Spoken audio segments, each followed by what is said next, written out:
Well, welcome to the August 8th session of 2023 of Tangerine SDR and Hamside technical session.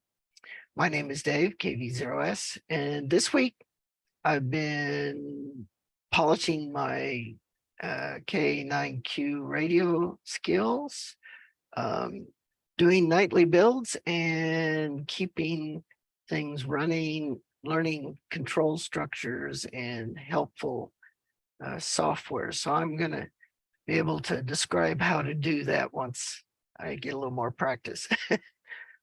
Next on the list is Nathaniel, W2NAF. Go ahead, Nathaniel. Thanks, Dave. I've been keeping busy here as always, and everyone seems to be keeping busy. I've been working on very hard over the past week or so is making progress on this medium scale traveling atmospheric disturbance paper I have for one of my other NASA grants. So I've been doing a lot of computer processing, data analysis for that, and actually trying to write and put words on the paper, which I have been doing. So I'm making progress there. Still needs more and more time. But hopefully I'll get back to if I owe you an email. I saw a bunch of emails come in this week, and I'll try to respond to them over the next day or so after I get my annual report for another NASA grant submitted this week. So it's a lot of juggling in the air. But otherwise, I think things are being juggled, and I think things are moving along. So thanks for everyone being here. Back to Nat. Okay, next on the list is Bob, N5BRG. Go ahead, Bob. Muted mic. Maybe I had it unmuted and I muted it. Okay, I just slid in under the wire, I think. So anyway, I'm busily working to get my grape unit up here, and also I'm writing some code trying to understand the data from the magnetometer to see if I can see some of the strong event from yesterday, and staying pretty busy trying to do things in the house, mostly where it's cooler. So back to you, Dave. Well, very good. Next on the list is David Witten, KD0EAG. Go ahead, David. Yes, I've been continuing to work on the things that we discussed a lot last week on a new radio path, and making steady progress, working with everyone I can. Still have some outstanding questions and have a bunch of work to do, but I sent some kind of diagrams of where things are to a number of folks who might be interested. Probably didn't get everybody I should have. I think I left Bob off the list, but I meant to. Sorry. But they're just showing how I talked with John Ackerman. He wants to put a timing device inside a right next inside to the radio device that we might make. Try that. And so we're trying to coordinate on how much space each one of us needs to reserve. And it kind of gave him a little scare, but I didn't mean anything by it. And so I think we're back on but that's it for me for right now. I will mention John is going to have some surgery or something, be out for a while in the next couple weeks. So just to let you know. Next on the list is Michael, AAK. Go ahead, Michael. Well, thanks very much. Greetings to everyone listening. Back to you, Dave. Okay. Next on the list is David McGaw, N1HAC. Go ahead. Good evening, everyone. By the way, Dave, what did you just say about John? My internet blipped out. Oh, he's been having some tests, and they want to do some surgery, and so he's going to be out of pocket for a while. He's estimating a couple weeks. Oh, okay, very good. I'll have to keep in touch. Mm. It's been an interesting couple of weeks lately. Loki has been having his way. I have been working on our professional projects, though on the Dartmouth AM Doppler, we just lost one of our students who was going to be doing the mapping side of it. So we're going to have to see how we can fill that in. Also, an aside on that project, if anyone remembers Claire Trope, who had given a talk at the Hamsci workshop, I think a couple of years ago, maybe 2-3 years ago, maybe more. Time gets away. Anyway, I kind of almost fell off my chair yesterday as I happened to be watching ESPN Sports Center, and they were doing their top 10 highlights, and number 2 was an ultimate frisbee game, and the catch that they were focusing on was Claire Trope. She's at APL right now, John Hopkins, and she's playing for the Washington DC Scandals is the name of their ultimate frisbee team. Anyway, apparently they won. Wow, that's awesome. And one thing on this side of things, I realized that computer-wise, to work with the RX-888, to coin a phrase, I was going to need a bigger computer. So I have lined up a i7 6th gen computer that I can work with on that, and we'll see if I can get some better bandwidth out of that. So other than, oh, that's right, Loki, and had my car blow at a power steering hose. So that's in the shop. Then our other car had the brakes go. Pad get down to metal, unfortunately, without having been aware of it. And so a whole bunch of things happening all at once. And then there's the rain, which just doesn't quit. So I guess we just deal with it as it comes, and back to net. Well, continue to slug away at that. So next on the list is Franco in 4VZ. Go Franco. Hey David, hey everybody, good night, good evening actually.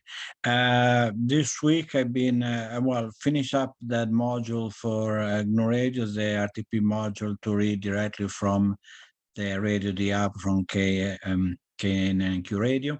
I'm also be reading fields code to understand how that works. I was actually pondering if it was useful writing a GR GNU Radio module to read directly from the RX-888, pretty much the same way we do with KNQ Radio, and for other uses, that we want to parse that. And the other thing I was thinking, which actually is that we are just 8 weeks away from the eclipse. So I want to, see if we have everything ready for that in terms of recording, what the plan is, because 8 weeks is very short time now. Back to Nat. Very good. Well, Nathaniel, do you want to answer the eclipse preparedness or wait till after the roll call? We can probably talk about that after the roll call. Okay. Let's do that. We'll go on. Next on the list is another person preparing for the eclipse, Gary, AF8A. Go ahead, Gary.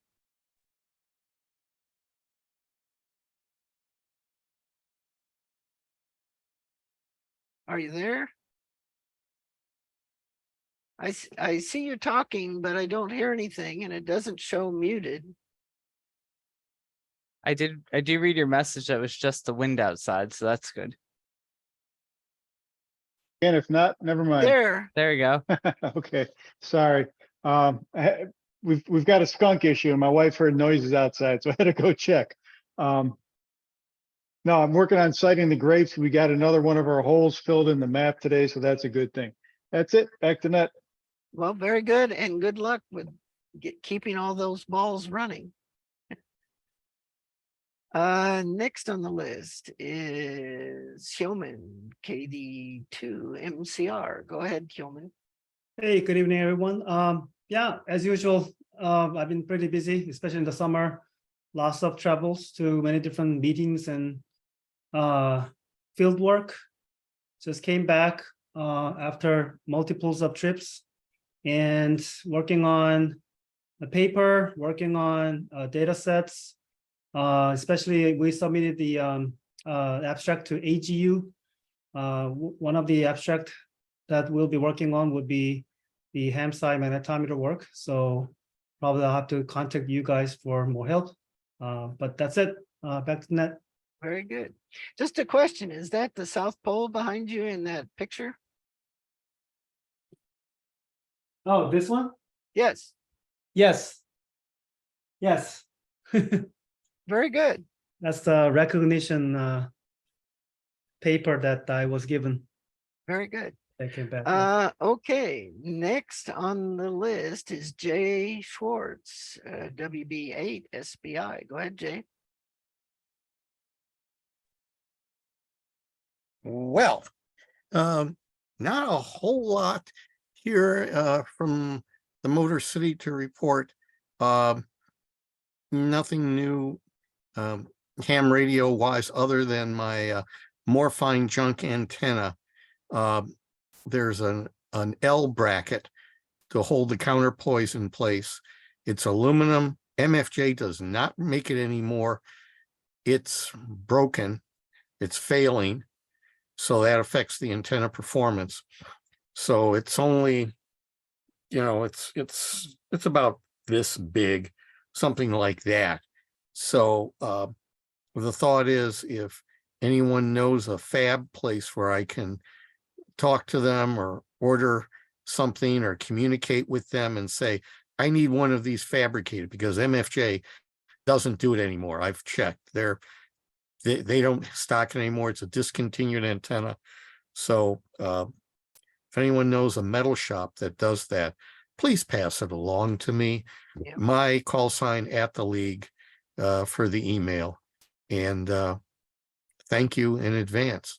Otherwise, not a whole heck of a lot going on here.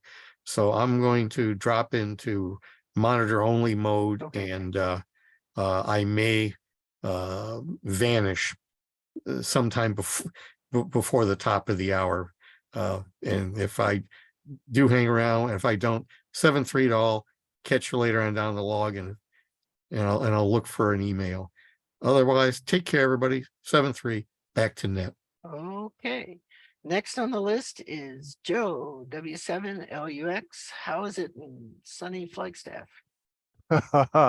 Well, let me tell you, if I had some way to do it, I would sure get David to send some of that rain out this way.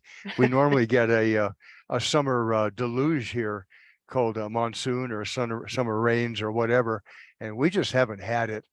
Anyway, been busy. I have, I think, all the parts put together, waiting for software for the Eclipse version of the Grape radio. And right now it's sitting here watching WWV with a spare Grape One receiver and a just standard old Raspberry or Bane or whatever it is operating system. For those of you who haven't seen it, I'm going to share my screen here very quickly. And come on, there we go. On the 5th, one of the local hams had horrible conditions. And here's what we had. That's the largest sudden ionospheric disturbance I've seen. Now, I was looking at some of the ones from you folks back east, and there's a You haven't spike. shared, Joe. We don't see your screen. I don't. Why No. why aren't I sharing then? We just see your call sign, name and call sign. Share screen. Oh, share. Okay, sorry. There we There you go. go. Oh gosh, now I've got it on top of this. But anyway, it's on the most desirable part. I don't know how to get rid of this. There it goes. Well, just talk about the graph. Okay, there's the graph. Now, this is the deepest, widest sudden ionospheric disturbance I've seen. The ones I've seen from you folks back east have a spur right here, an increase in signal before it falls off the edge of the graph. And that's darn near 35 decibels from up in here and down to the bottom. That's just a huge dip. And of course, nobody was receiving anything here. The local hams were trying to play with a contest and cursing. So I don't know. It's a very, very different thing. Now I have to figure out how to unshare. But anyway, I do have the That was a very strong flare. yes, well, 1.6, I think, an X 1.6. Yeah. But okay, now how do I there's stop share and see what happens. Anyway, There. it's been busy, busy, busy here. Spent much of the weekend out helping with a public service event. We do a lot of those here. I'm just glad the times don't interfere. More than enough from Funny Flagstaff. Okay, next on the list is Jonathan, KC3EEY. Go ahead, Jonathan. Hi, everybody. It's been quite a busy but productive week for me. I posted my plot of NAA on the email thread regarding that very large solar flare. That was quite a large one. The amplitude peak almost reached nighttime levels. Which that's definitely very strong.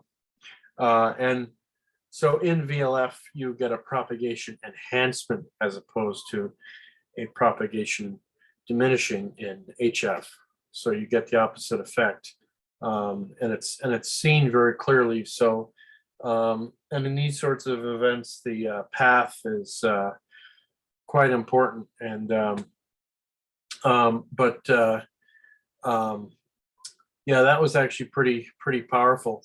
Also, I have completed my 3-channel VLF system. As you can see here, this is the completed box, with all the wires in place, neatly organized and everything else. So just to kind of reiterate, on the bottom here, this board provides main power to the isolated DC to DC converters, as well as the GPS and Raspberry Pi. The middle here, you see the Raspberry Pi with the audio ejector Octo sound card. The audio ejector Octo sound card is actually working now. The modules had to be loaded in a certain order, but the sound card actually, or the drivers work, and the sound card is operational. The bit of blue heat shrink here with the two Molex connectors, that's a Max 3232 RS232 to TTL board that I got off of Amazon. That gives me console access, and I had trouble getting that to work. And as I usually do, I usually think of the most complicated thing, but it turned out that the RS232 end was plugged into the TTL end. So obviously it didn't work. But once I figured that out, everything worked fine. And the GPS is also working fine. An interesting thing to note, the length of the time pulse on the resolution SMTX from Trimble is 125 microseconds. Their newer model to replace this, that's this is end of sale, but the newer model to replace it, the Res SMT 360, has a time pulse width of 10 milliseconds. So I don't understand the difference between the two, but the SMTX is single constellation GPS, whereas the 360 is multi-constellation. So that was actually That's actually pretty interesting. The other interesting thing that I wanted to share was the plot of the time pulse. So this is the 125 microsecond time pulse. You could see some high frequency noise on the top and bottom of the pulse. The next steps from here, what I'm going to do is I'm going to feed it through a capacitor. So what I'm going to see is I'm going to see two peaks, and based on the calculation, or based on the a time difference, I'm able to determine a calibration offset. Once I do that, then I'm going to connect an RC network into the sound card input. So it's going to have an RC pulse shaped time pulse. And the benefit to that is that the software will look for the center or centroid of that pulse and determine timing off of there, and the calibration offset that I got from the previous from running it just through the capacitor. So that's going to give me a very accurate, very accurate timing. So that's the next step. And I thought it was pretty interesting to see the time pulse. I also presented this, I showed off this 3-channel VLF system at my local amateur radio club for show and tell, and that was pretty fun. That's all I have. Back to the net. Okay. John, a quick question for you on your ahead. pulse per second. How's that wired in? Or you have wire or a coax cable? It's a mini coax cable, RG174. All right. If you put a series resistor on the driving end, on the GPS end, that ringing might go away. Something Okay. between 25 and 50 ohms. Okay, I will give that a shot. Thank you. Very good. Okay, next on the list is Phil, K9Q. Go ahead, Phil. Okay, hi. Been busy over the last couple of weeks, as you know, getting my receiver code out there. Rob sent me a note earlier today that he had just landed in Hawaii, but we've been working. We got it going in, of course, we got it going in OE9 GHV, and just recently GM0, I forget its call sign, Northern Scotland. And I'm interested in feedback from as many stations as possible using this code. And I'm happy to help with customization in individual cases, because I need to know what's important and what to document and so forth. So that's about it from here right now. Well, I will tell you, Michael Howen, AC0G, and myself, KV0S, are using your code to produce our whisper sequences. Although we are not using Whisper Daemon part of it, we're just using what's in your radio. And Michael wrote a Python script for uploading. Okay, good. Did you take the time to generate FFT wisdom for the? Yes. FFT? You did. Okay. Yes. And actually, what I do is I'm doing nightly builds myself, or whenever I see it change. But I look and see if anything would be affected by where I need to redo the wisdom, but I don't do it every time I build. The wisdom doesn't change unless you change the block size or the sample rate. Right. So that's rarely going to change unless you do it yourself. I did compile it on a Raspberry Pi 4, and it ran it, but it took about a day. Yeah. So Raspberry Pi 4 is too slow for an RX triple eight. I have some compute module 4s, and they might be a little better.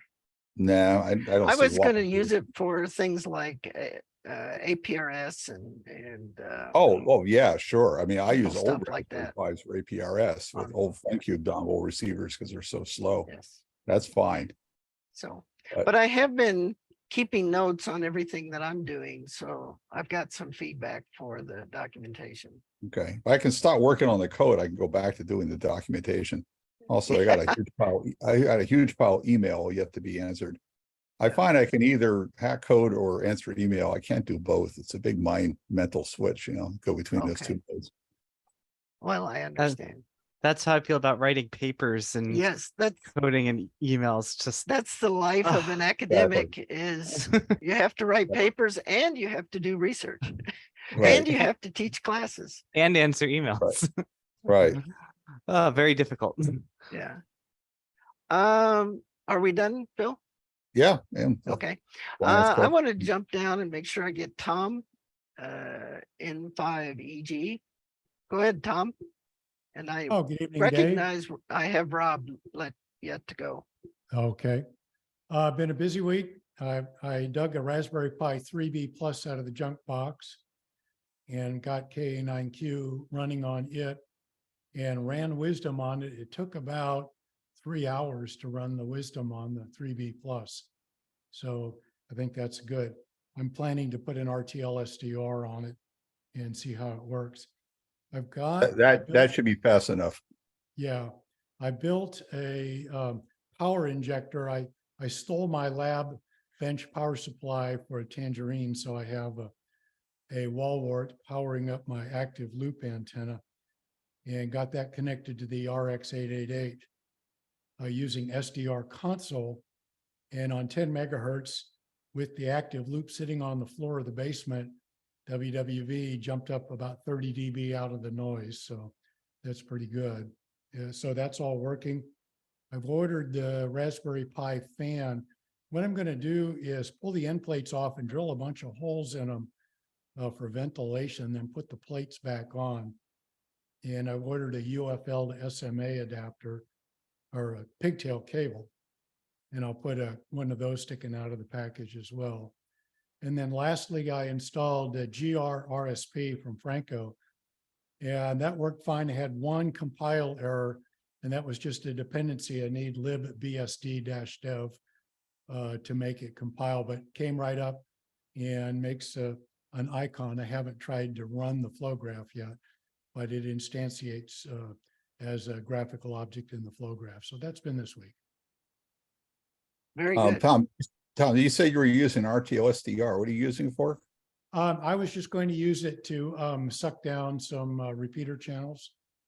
Okay, all right, because the one problem you may have with that is the front end AGC. I don't have it operational. AGC, front end AGCs are turning out to be trickier than I realized. All right. So if you have problems, let me know. Okay, very good. I'll keep an eye out for that. Okay, we have Robinette. Oh, Bill wanted to go. Let's go Robinette first, and then we'll have Bill. Rob is on. Rob, go ahead. Just had to turn on my mic. Can you hear me? Yes. Okay. Well, yes, as Phil said, I just flew in to Maui this afternoon. So I've been working with Phil and mostly on getting these deployments up. GM0 UDL is up in Scotland, and he has pretty straightforward. We had a different version of Linux, so there's quite a few libraries that are required by Phil's code. Many more than he says, or I think or Clint mentioned in his blog about installation. But once I did that, it worked fine up at UDL, and he has a mixture. He has an extraordinary rural site up there, and he has a mixture of. He has one antenna with an RX888 on it, and he has 5 Kiwis. You have 5 additional antennas. So his whisper reports are a mixture of the best of the set of spots presented by those 6 different antenna and receiver systems. Whisper Daemon does log which of for each spot, which antenna spot was chosen. So you can go through see which antenna works well. And there's extensive analysis. If you use Whisper Demon, there are Grafana pages where you can compare your antenna systems one against the other and get nice charts and so on.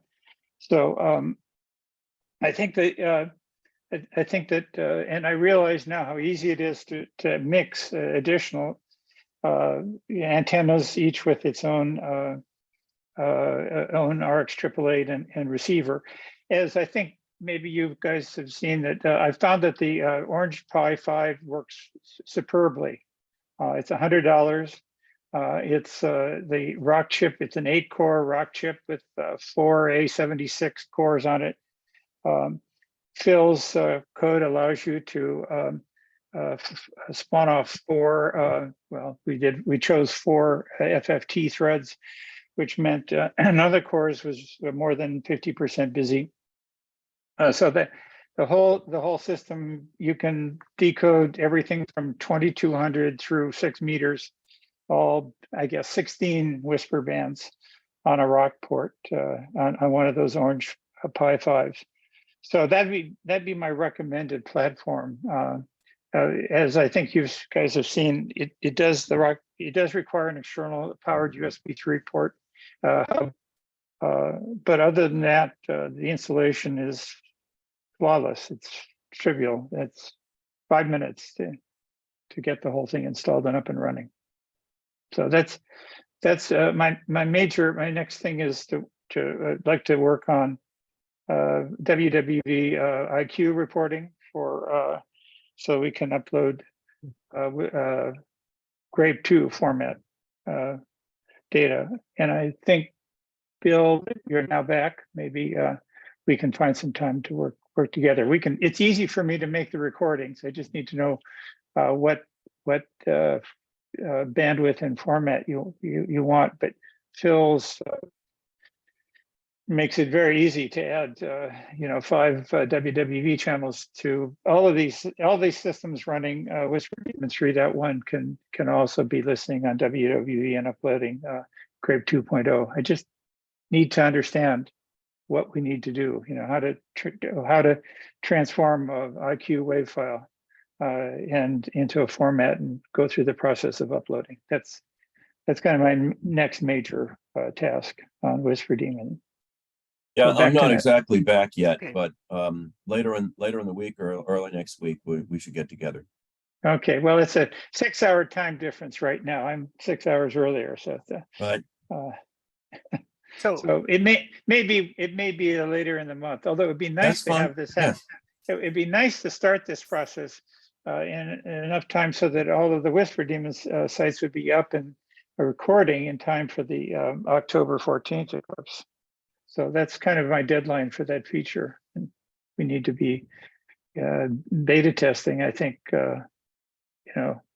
weeks, several weeks, if not a couple of months ahead of time. We're 2 months from 2 months from the eclipse. So there's it's timely.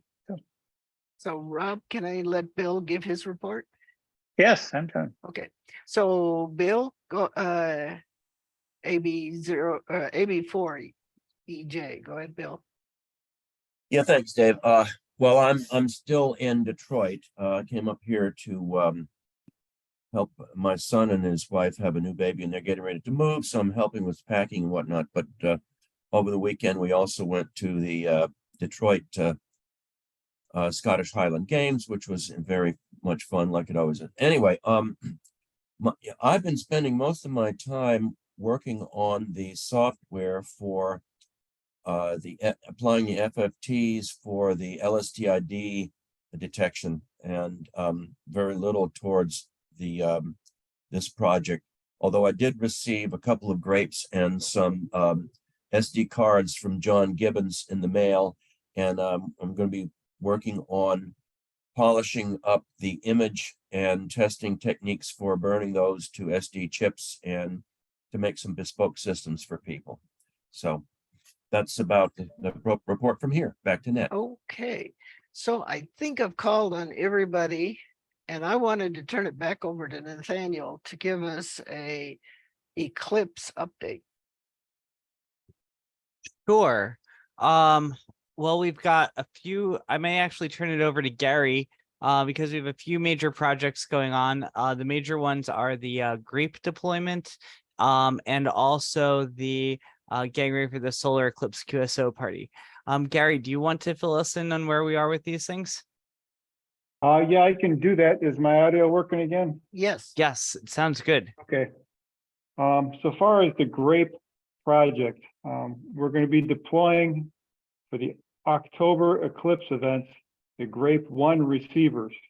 Many people are building their own stations, grapes, they've purchased GPSDOs, Raspberry Pis, etc.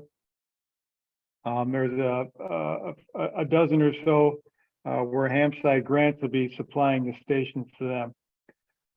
One of the key parts to succeeding in that is what Bill just mentioned a few minutes ago, is we need some work on some new software to generate the data in digital radio DRF format. Much more valuable from a science perspective, I've told. So we're in the process of getting the hardware together. We've got a very industrious group of people in New England that are helping us build these systems. And with Bill and others working on the software, I'm sure the stuff will come together hopefully at the end of this month. And we can get some of these systems sent out to people and have them start uploading data to the University of Alabama server. So that's the kind of the story on the Grape 1. That's a single frequency receiver. We're suggesting that most people monitor 10 megahertz, though some may choose to monitor 5, which is fine. There's a multi-channel receiver called the Grape 2 that is in development, and I stress the in development. That probably won't be completed until roughly the end of 2023, but that should give us plenty of time to test it, debug it, and deploy a 3-channel grape receiver in advance of the April 2024 eclipse. So we'll be able to do Doppler frequency shift and signal strength measurements on 3 frequencies simultaneously at many, many different locations.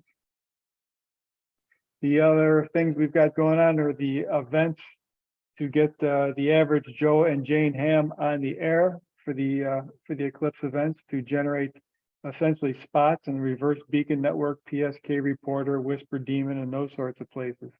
Got a solar eclipse QSO party, which is basically a ham radio contest centered around the eclipse transits across the US. There'll be 2 runnings, one in October, one in August. And we've got something called the Gladstone Signal Spotting Challenge for the people who are into either transmitting or receiving Whisper. A bit of a competition for them to see who can basically either create or receive the most spots and contribute them to the spotting network. And we've got a couple other events too. We've got a medium wave recordings event, mostly for the listening community.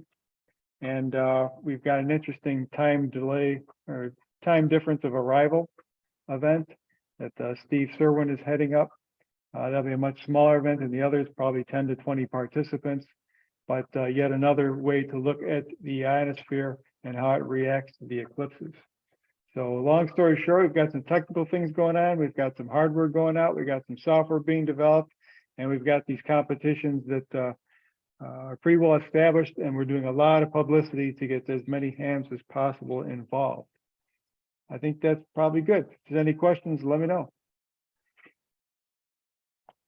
What do you do with your spare time? I got lots of spare time. There's a lot of people helping. That's the beautiful thing about it. The Grape team is, I'm just a tiny fraction of that. I've only stepped in the last couple of weeks on that whole thing, and that's been perking along. Guys like you, Joe, have been helping keep that thing going for the last couple of years. And we've now got a scoring committee going on to help us do the big data analysis from the upcoming QSO parties and whatnot. So little by little, we're climbing the mountain. We're going to get to the top. Yeah, I think it's really neat to note that we have Hamsci has 3 public telecons per week.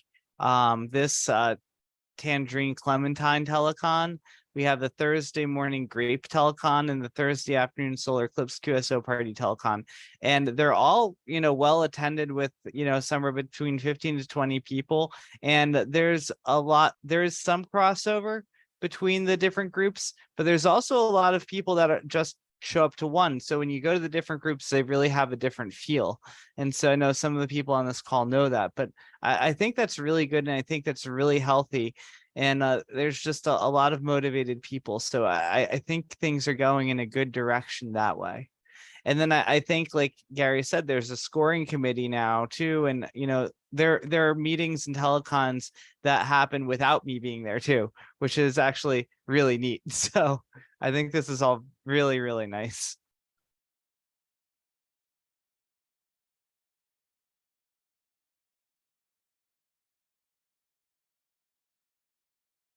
Quick question for Bill.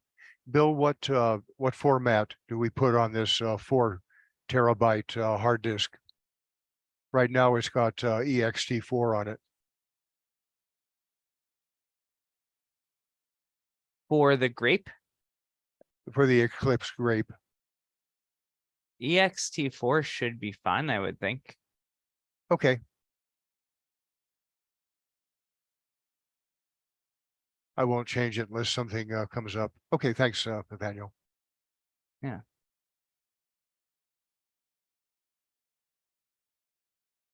Well, Hey, No, oops, sorry. Yeah. I- Yeah. I also saw an email come across the Hamsci listserv earlier this week. I can't remember if it was from Gary or from Nick or from Ed or but there was another group that's doing VLF observations during the eclipse. Did you see that, Gary? I did. I don't know if I don't recall who raised it or brought it to our attention. Yeah. But I have no problem, you know, cross advertising or linking to it. So if we want to find a little spot on the website, Jonathan, I'm sure, can pipe in with his feelings on it too, but I'm certainly a more the merrier type of person. Yeah, I saw that email. That was from Nicholas Hall Patch. The article was from somebody from the long wave, the LWCA club, and they typically specialize in long wave communications. But there was a section in their newsletter about natural radio, and that's when VLF came up. So what it basically is, or what it basically talks about is that that they're asking people to capture the VLF spectrum. One of the main reasons is because they want to look at Navy VLF transmitters. So what you'll see during the eclipse, or hope to see, as long as you're within about 1,000 miles from the path, is you'll see a temporary nighttime conditions that the amplitude will actually increase to a peak once it reaches totality, and then decay. And that's what others have seen from the papers that I've read as well, is that basically it generates a nighttime E-layer, and that's basically what you're seeing in the VLF data. So that's basically what they're looking for. So another interesting thing with that is that increase in amplitude, the reduction of D-layer absorption, you also get you will also get a much greater likelihood of hearing whistlers, because there's much less D-layer absorption. Your whistlers tend to be much stronger at night due to that fact. And then your tweak frequency dispersion also increases. There are actually tweaks during the day, but they're more prominent at night with greater frequency dispersion, and they will also decrease at that time. So there's many different nighttime phenomena that will make itself visible during the eclipse, which is why VLF is so exciting. So basically what they're asking for, you monitor the VLF spectrum. That's what I'm doing with my receiver right now. Anybody who would like to set up a VLF receiver and also monitor, that would be great. And the data could be furnished to me. So I have to write up a little diddly on that. And hopefully there would be somebody that will contribute. I'm also going to get people from my VLF groups to do the same thing, and the goal is that they will see the same type of phenomena. So that's all I have to say about that. Back to the net. Yeah, I noticed that they were using North Dakota and the Hawaiian VLF transmitters, and during the 2017 eclipse, they were watching from California and Oregon. But that actually is a pretty good setup for this path coming up, which they're pointing out. Right, exactly. Yeah.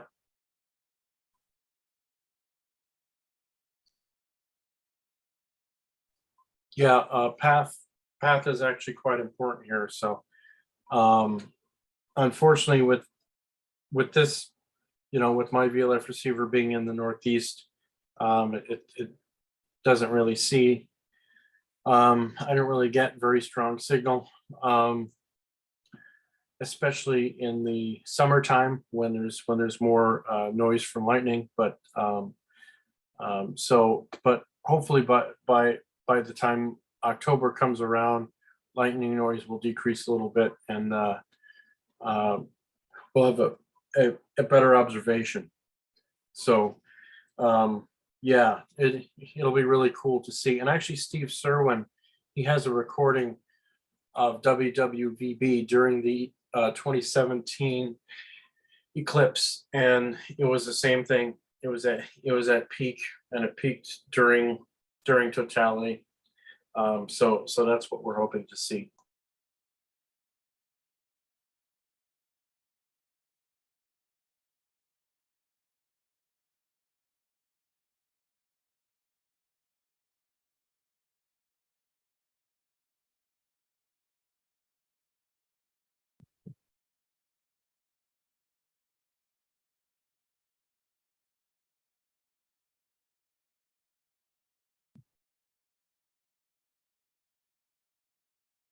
Guess it's a quiet night tonight.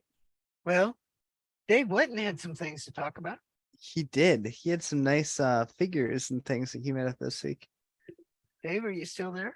Oh, yeah, I'm still here. Actually, I just got an email from John Ackerman indicating that he's going to try and have some of those, some of the existing design of, I guess it's Gwen. Stop it, you get out of here. That's his Cat attack.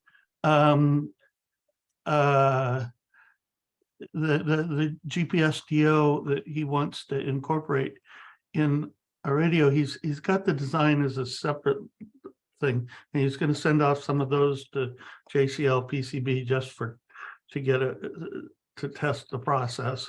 He has, I don't know what exactly he's trying to accomplish, but he wants to get that done kind of by the end of the week.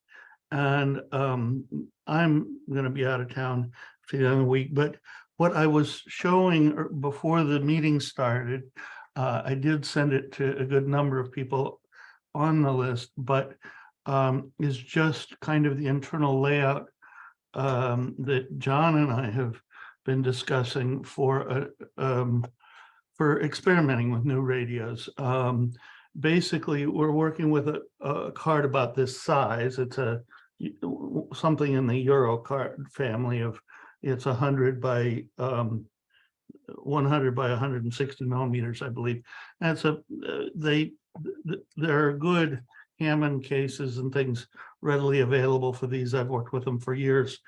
for BSD routers and whatnot. And they've what we're kind of doing is I'm taking 2/3 of the board and he's taking the other third thereabouts. And I'm going to implement both initially a testing design and the ability to plug things in and out, leave the footprints in place, and put the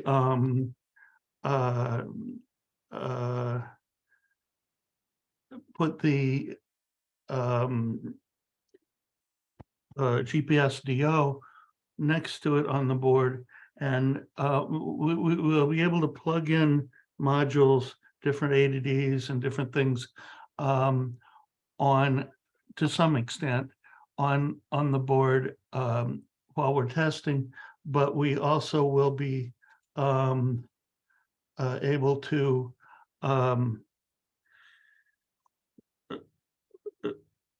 kind of evolve that into a permanent design, hopefully.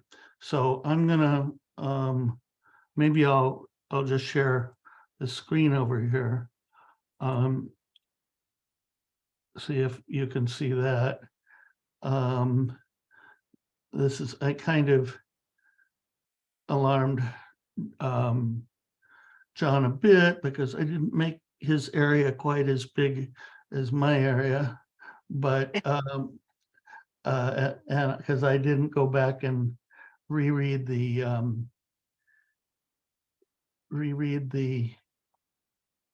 email, but I was just trying to show, so he gets a little more space than this for timing stuff. And on this side of the board, you know, we can plug in the Cypress developer kit board. Ultimately, we can probably put the chips directly on the board once we're satisfied that that's going the way we want. On the other side of the board, you can see right next to this is another 42 by 20 pin connector. And how do I switch to the, no, you don't care about nuclides.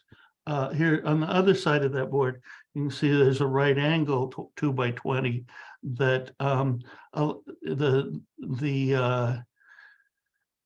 Cypress module could sit above this, and under here we can slip in the some of the linear LTC 845 type boards that have different models and setups for the ADC kind of pre-configured. Once we are happy with what we've got there, we can then kind of go where we want and just make it permanent.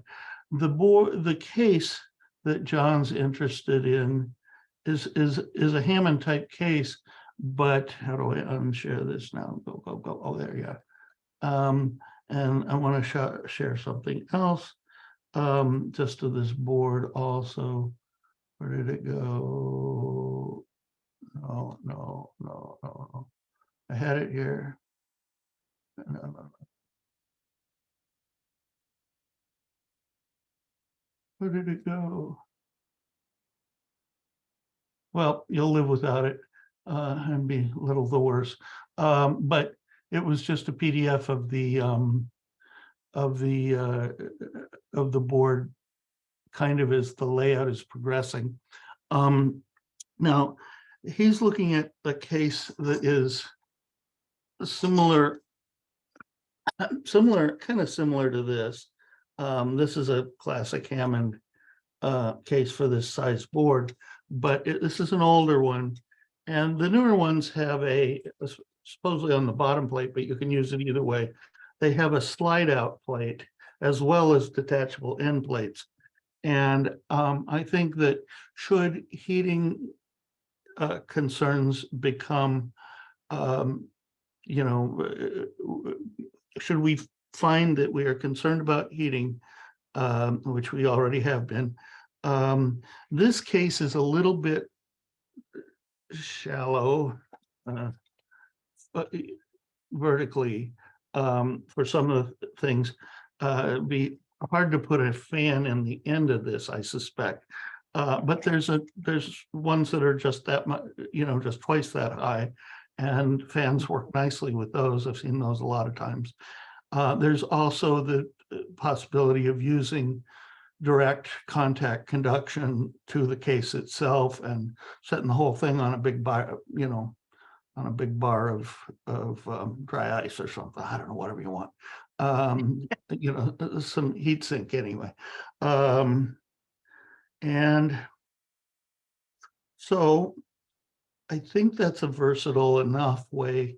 You can't ever get everything you want, but we want a little versatility in it to be able to experiment, but we also want something that would be usable. Now, one thing to say about this case, as John envisions it, I believe, he'd be using one of the cases where this is the long side is open, and the ends are the extrusion around, rather than these end plates. Apparently you can get them chopped to any depth you want in the end. So if you need more space inside of there, you can get it. But that's been some of the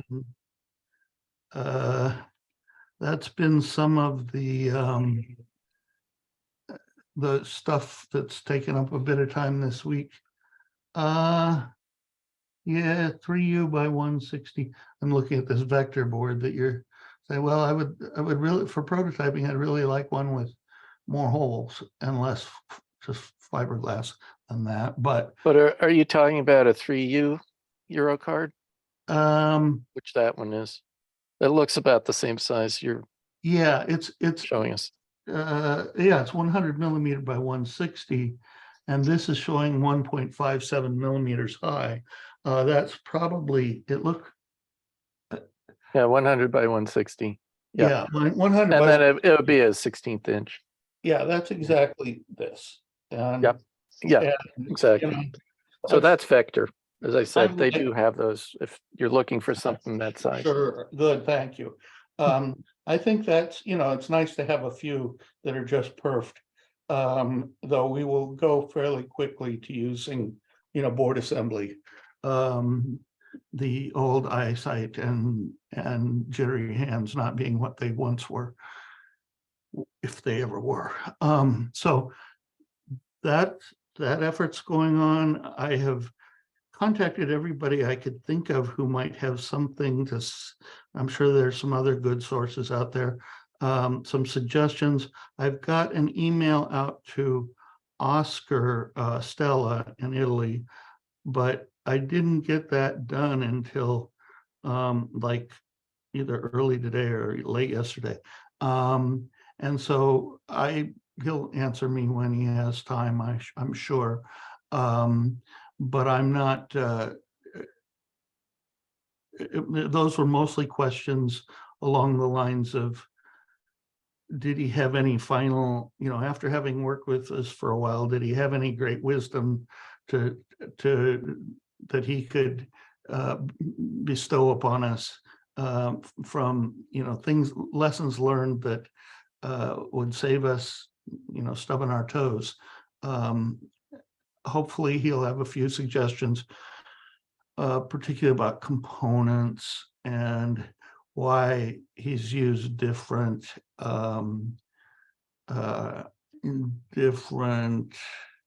signal conditioning in different places.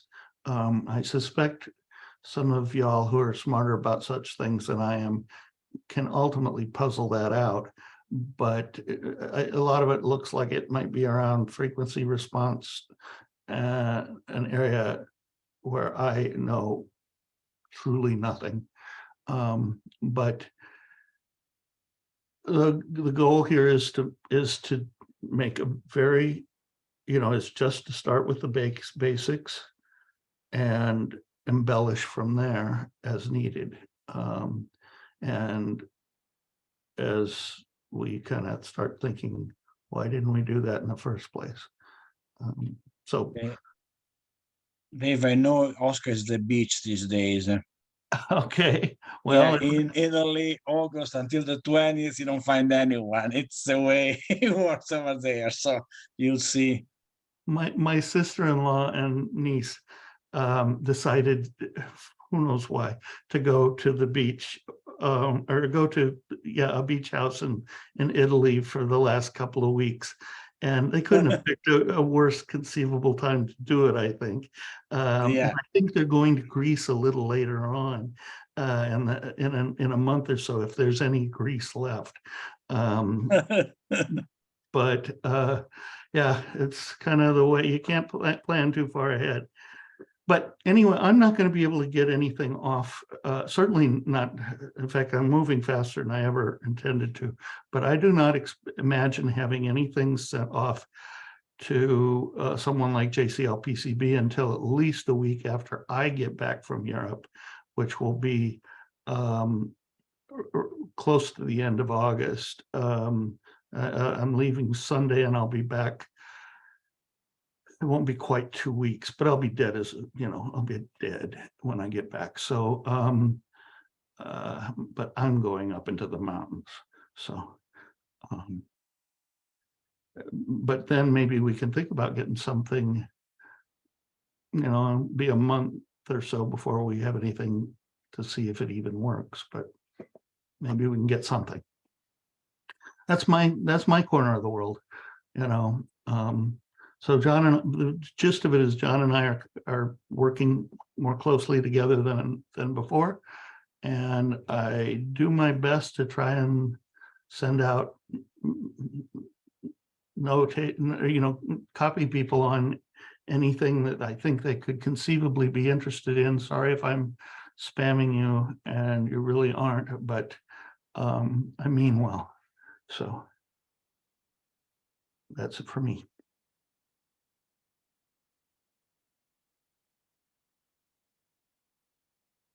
Anything else? Wants to know? Changing the subject question. Nathaniel, you remember that software document, requirements document I wrote? Is anyone using that?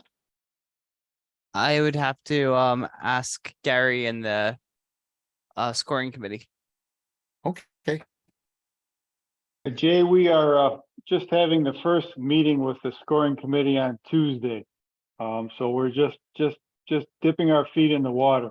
Okay. Recall too that most of the scoring activity is going to take place after the Eclipse QSO party in October. So we're just trying to get a little bit ahead of the game right now. Yeah, no problem. I was just curious. Yeah, Okay. but it was on our agenda and our minutes for this, or our agenda for this week. So. Oh, okay. Yeah, By I the way, missed it. Dave, sorry to interrupt, but Dave, I put a link to all of Vector's 3U cards. Thank you very much. Okay, I'm Very cool. good. Hopefully I'll be able to make the Thursday meeting. Got a lot going on up here. Just other things going on up here, and I'm heavily multitasked. Okay. Cool.